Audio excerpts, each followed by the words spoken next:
کا دامن پکڑ لیا, ہم نے زہرا کا دامن پکڑ لیا, ہم نے حسن کو مان لیا, ہم نے حسین کو مان لیا. اب ہماری لڑائی مسلمانوں صرف اتنی ہے, لوگوں نے اپنی مرضی کے خدا بنائے, ہم نے کوئی جھگڑا نہیں کیا.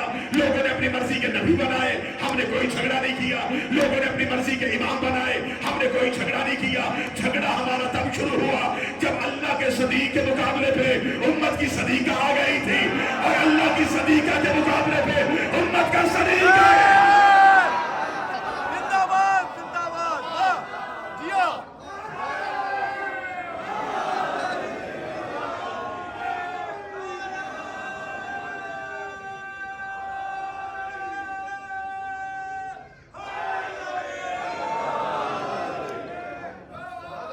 اصل ہمارا مسئلہ یہ ہے کہ ادھر ہے اللہ کا صدیق, دوسری طرف ہے امت کی صدیقہ. دربار میں کھڑی ہے اللہ کی صدیقہ, تخت پہ بیٹھا ہے امت کا صدیق. اب میرا سوال ہے, چہلم 40 کے دنوں میں ان ظاہروں کے سامنے کیمرے کی موجودگی میں اب مسلمان بتائے کہ تم نے کس صدیق کے ساتھ ہونا ہے.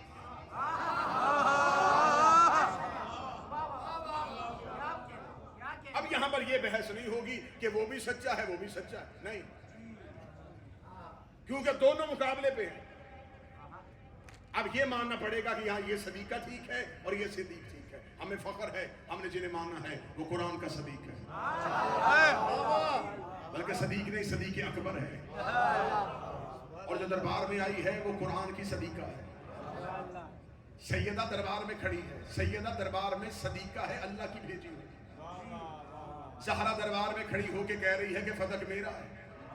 یہ وہی زہرا ہے جس نے مباہلے میں اللہ کی توحید کی گواہی دی تھی, اور خدا نے کہا تھا میرا حبیب تو یہاں سے میدان مباہلہ سے واپس نہ جانا.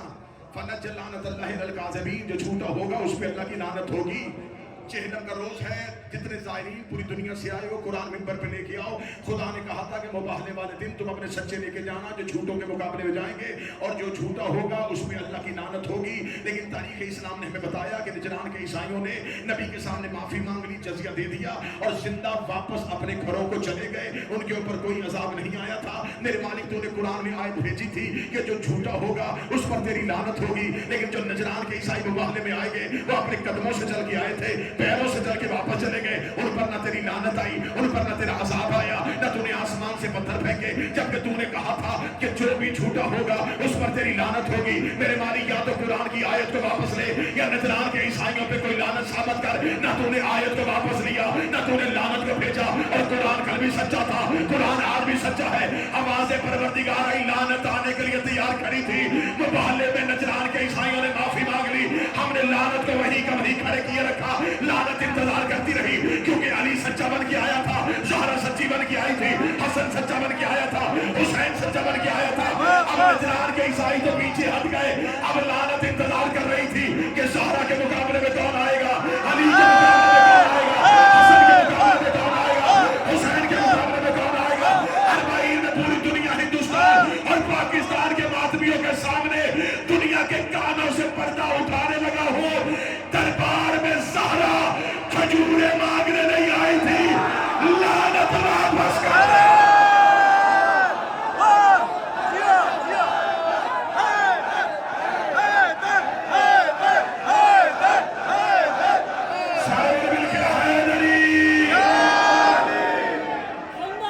تبرہ سن کے کوئی بندہ اپنا چہرہ نہ بگاڑا کرے, کیونکہ میرے 8ویں امام کا 17 سفر ہے.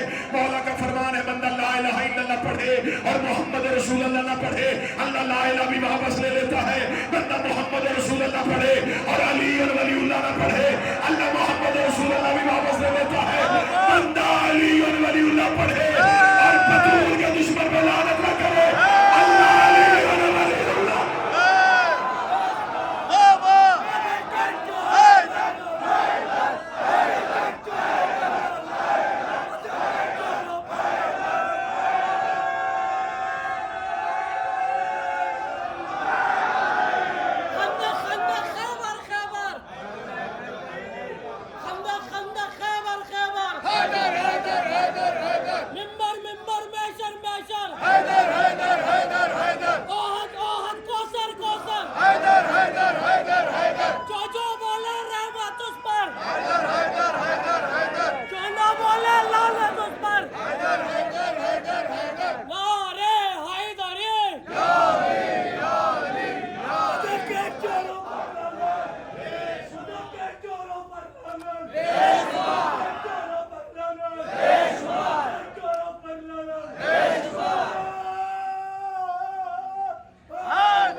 سے نکل میں بہت تھوڑا پڑھ سکا تھا. جس بات پہ قابو رکھے زیادہ سے زیادہ آپ تک نتائج پہنچا سکتے. کربلا کے مقصد کو سمجھو. صرف آ کے قبر حسین کو چومنا زیارت نہیں. دل میں ہو حسین کی ماں کے دشمنوں کے لیے عزت.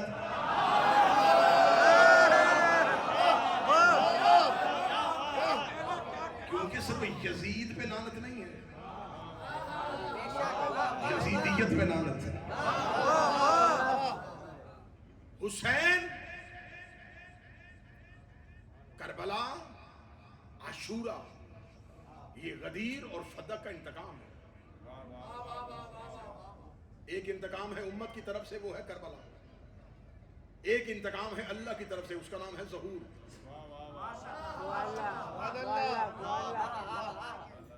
سیدہ دربار میں کھجوروں کے باغات, مالکہ جنت ہے.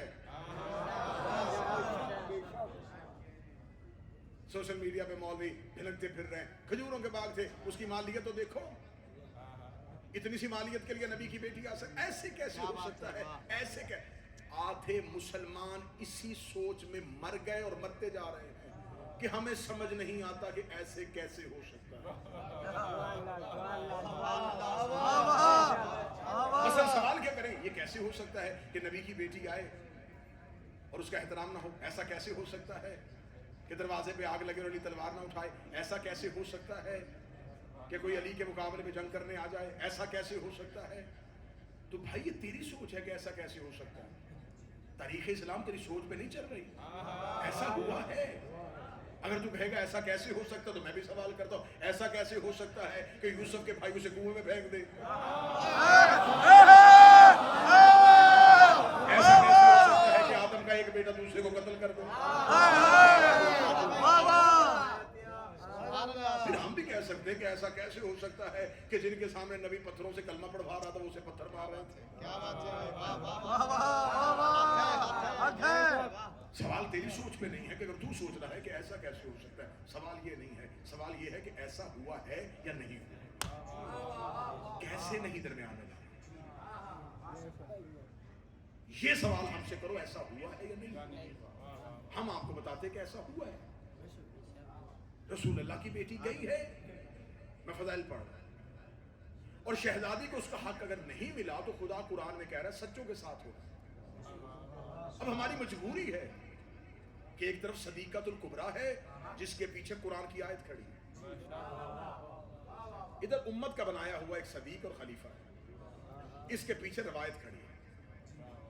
ہمیں قرآن نے آیت کی اطاعت کا حکم دیا ہے, روایت کی اطاعت کا حکم نہیں دیا. اور یہ لفظ میں بار بار منبروں پہ کہہ رہا ہوں, آل محمد کے گھر کو کسی بھی امت کے دیے ہوئے فضائل کی ضرورت نہیں ہے. یہ نہیں ہے کہ امامت ملی ہے تو علی امام بنا. علی کے پاس ولایت نہ بھی ہوتی, علی تب بھی علی تھی. اس لیے کہ علی کو اپنا قد بڑھانے کے لیے ولایت کی ضرورت نہیں.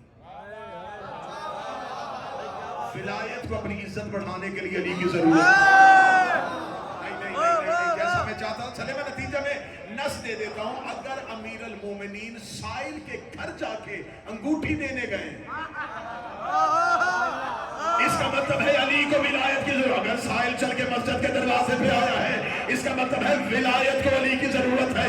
اگر علی روٹیاں لے کے مسکین کے گھر دینے کے لیے گئے ہیں, اس کا مطلب علی کو سورہ طہر کی ضرورت ہے. اگر مسکین چل کے زہرا کے دروازے پہ آیا ہے, اس کا مطلب سورہ طہر کو علی کی ضرورت ہے.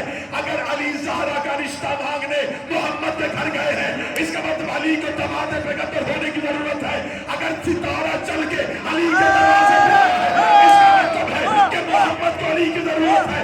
آخری جملہ کہنے لگا ہوں, اگر علی کی ماں گھر سے چابی لے کے کعبے کا تالا کھول کے گئی ہے, اس کا مطلب ہے کہ علی کی ماں کو کعبے کی ضرورت ہے. اگر دیوار نے پھٹ کے رستہ دیا, کعبے کو علی کی ضرورت ہے.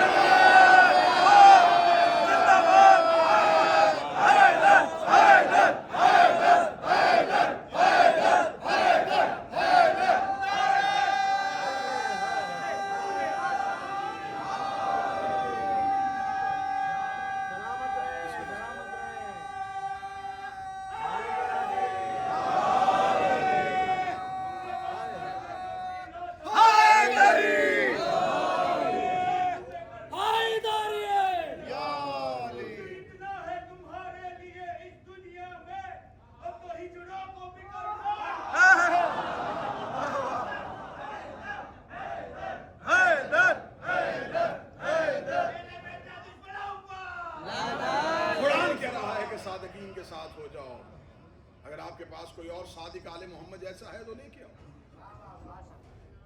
ہماری مجبوری ہے اہل بیت کے ساتھ جو مظالم ہوئے ہم انہیں ممبر سے بیان کریں. سیدہ کو حق سے محروم نہ کیا جاتا, علی کو اس کا حق دیا جاتا تو کربلا ہوتی ہی نہ. یہ ایک سازش ہے کہ قتل حسین پہ آ کے مسلمانوں نے یزید پہ لعنت کی ہے. حسین پہ آ کے لوگوں نے یزید پہ لعنت کی ہے. کیا حسین سے پہلے حسن شہید نہیں ہوئے؟ کیا علی شہید نہیں ہوئے؟ کیا زہرا شہیدہ نہیں ہے؟ یزید پہ آ کے سارے مولوی کہتے ہیں, ہم بھی کہتے ہیں یزید پہ لعنت, ہم بھی کہتے ہیں یزید پہ لعنت, ہم بھی کہتے ہیں یزید پہ لعنت. حضور یزید آزاد امیدوار نہیں تھا.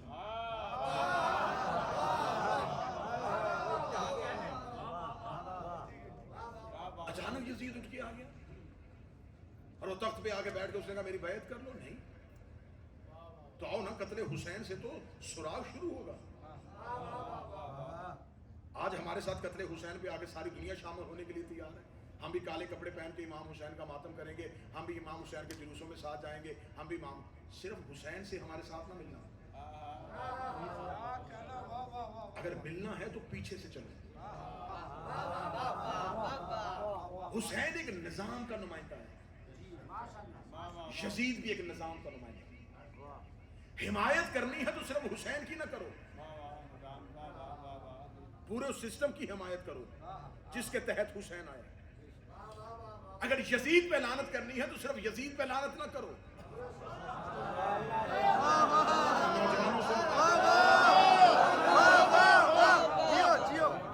پھر آپ کو اس پورے سسٹم کی مخالفت کرنی پڑے گی جس کے تحت یزید آیا. کیا وہ مرضی سے بن گیا خلیفہ؟ رسول دنیا سے کب گئے؟ 11 ہجری کو. حسین شہید کب ہوئے؟ 61 ہجری کو. درمیان میں 50 سال ہے. 50 سال میں ایک نسل نہیں گزرتی. ہاں نفسیاتی طور پہ کربلا کو سمجھتے ہیں. 50 سال سنگل جنریشن کا دور ہے. آج کے دور میں ایوریج ایج جو ہے وہ 80 یا 90 یا 100 ہے. اس دور میں 80 85 90 سال کا بندہ بوڑھا نہیں ہوتا تھا. 100 پلس اس دور میں لوگوں کی عمریں ہوتی تھی. اس کا مطلب ہے کہ یہ 50 سال کا دور ہے. توجہ میری طرف کیا, بسم اللہ. یہ جو 50 سال کا دور ہے, اس 50 سال کے دور کے اندر وہ سارے کردار ہیں جو ہمیں بتائیں گے کہ قتل حسین کیوں ہے. میں آخری بات کہوں گا اور فرحان علی وارث صاحب تشریف لے آئے. شہزادے کا مصیب پڑھا جائے گا, شہزادے کی مہندی برآمد ہوگی, ماتمداری ہوگی اور نوحہ خوانی کریں گے, اور پھر انشاءاللہ کربلا میں مجالس میں آپ سے ملاقات رہے گی. رسالت مآب اور امام حسین کی شہادت کے درمیان 50 سال. اس 50 سال میں کون کون سے لوگ رہتے تھے؟ جب امام حسین شہید ہوئے تو وہ لوگ زندہ تھے جنہوں نے حسین کو نبی کے کاندھوں پہ دیکھا. ٹھیک ہے, میں بات سمجھاؤں گا اور پھر نتیجہ دے دوں گا. جب امام حسین شہید ہوئے تو وہ لوگ زندہ تھے جنہوں نے رسول کی سجدے کی حالت میں امام حسین کو پشت پہ دیکھا. اب 50 سال کے اندر وہ سارے لوگ موجود ہیں جنہوں نے رسول کے کاندھوں پہ بھی حسین دیکھا ہے, سجدے میں بھی دیکھا ہے, گود میں بھی دیکھا ہے, حسین و منی والی حدیث بھی سنی ہے, حسین سے رسول کا پیار بھی دیکھا ہے. اب ہمارا مسلمانوں سے سوال یہ ہے کہ ہم پہ جان بوجھ کے ہمیں سوالوں پہ الجھا کے اصل سوالات سے ہمیں پیچھے نہ کیا جائے. ماتم کیوں کرتے ہو, کالے کپڑے کیوں پہنتے ہو, زنجیر کیوں مارتے ہو, ننگے پاؤں کیوں چلتے ہو, نیازیں کیوں پکاتے ہو؟ بھئی یہ ہمارا مسئلہ ہے. بھئی اگر کوئی آج ہندو مسلمان ہونا چاہتا ہے, وہ مسلمان ہونے سے پہلے مجھے کہ نماز کیوں پڑھتے ہو, وضو کیوں کرتے ہو, روزہ کیوں رکھتے ہو, تو میں اسے کہوں گا پہلے مسلمان تو ہو, پہلے مجھ سے توحید پہ بات کر, اللہ پہ بات کر, اس کے بعد پھر میں تمہیں نماز روزہ حج سب کچھ بتا دوں گا, لیکن تو پہلے اللہ کے ہونے پہ بات کر. تو ہم پہ ماتم پہ بات کرنے والے, ذوالجناح پہ بات کرنے والے, زنجیر پہ بات کرنے والے پہلے ہم سے غدیر پہ بات کریں.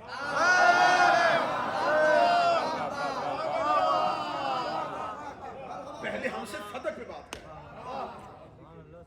ہمارے میجر ایشو ننگے پاؤں چلنا نہیں ہے.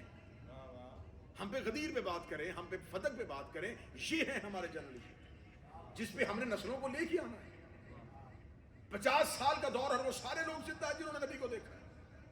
تو آؤ مسلمان، جہاں جہاں تک میرا اہل سنت سن رہا ہے وہ اس نظر سے کربلا کو دیکھے. اگر وہ لوگ زندہ تھے جنہوں نے حسین اور رسول کی محبت اور انسیت اور شفقت اور پیار اور یہ حدیثیں سب کچھ دیکھا ہے.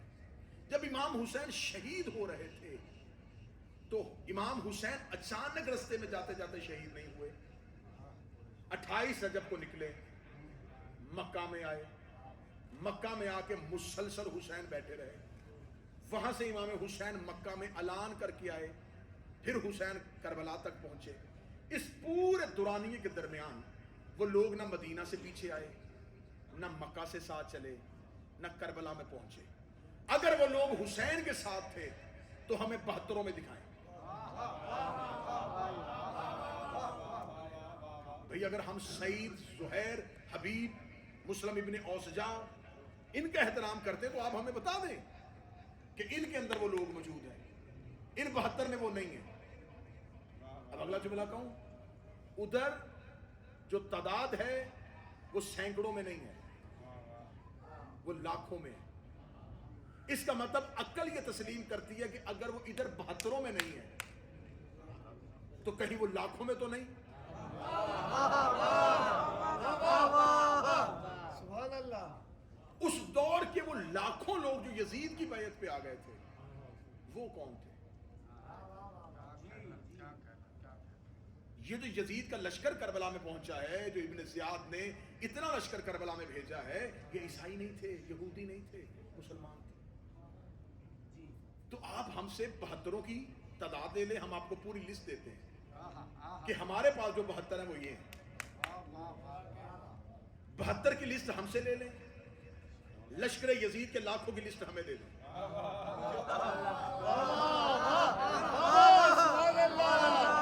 سبحان اللہ. ہمیں بتا دیں کہ حسین کے ساتھ کون تھے اور یزید کے ساتھ. اگر آپ کہیں یہ تو 1400 سال پرانی بات ہے، کہاں آپ نے گڑے مردے اکھاڑنے شروع کر دیے، تو آج ہم بتا دیتے ہیں کہ حسین کے ماننے والے کتنے اور فکر یزید پر کتنی اکثریت.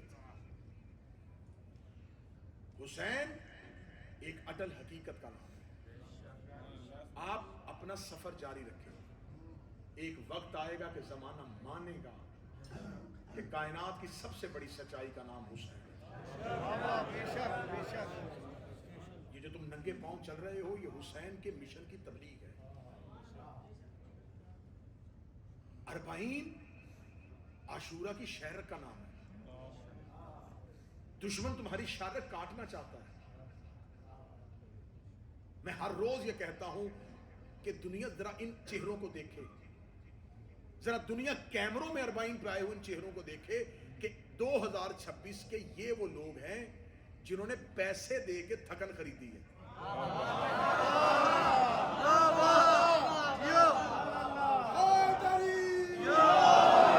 2026 میں یہ وہ لوگ ہیں، 2026 میں یہ وہ لوگ ہیں جو منتیں مان کے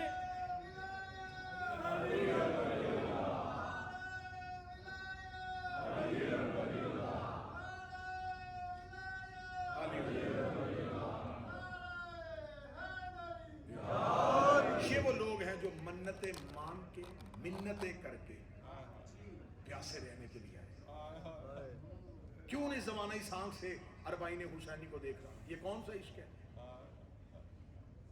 خطرہ ہے، اس پورے خطے میں جنگ چل رہی ہے، کوئی پتہ نہیں کس وقت فلائٹیں بند ہو جائیں. کس اعتماد کے ساتھ یہ گھروں سے نکلے؟ سبحان اللہ. کون سی چیز ہے جو کھینچ رہی ہے؟ کیوں نہیں زمانہ اس حقیقت کو سمجھ رہا؟ حسین آج بھی حالت جنگ میں ہے. آج بھی حسین کی حلم ناصر پہ آوازیں لبیک کہتی ہوئی جا رہی ہیں. پیسے دے کے تھکن خریدنے والے لوگ، اپنے حصے کا پانی دوسرے کو پلانے والے لوگ، اعلیٰ زندگی گزار کے حسین کے شہر میں آ کے مٹی پہ سونے والے لوگ، بہن بیٹی کو کبھی نہ چلتا دیکھنے والے،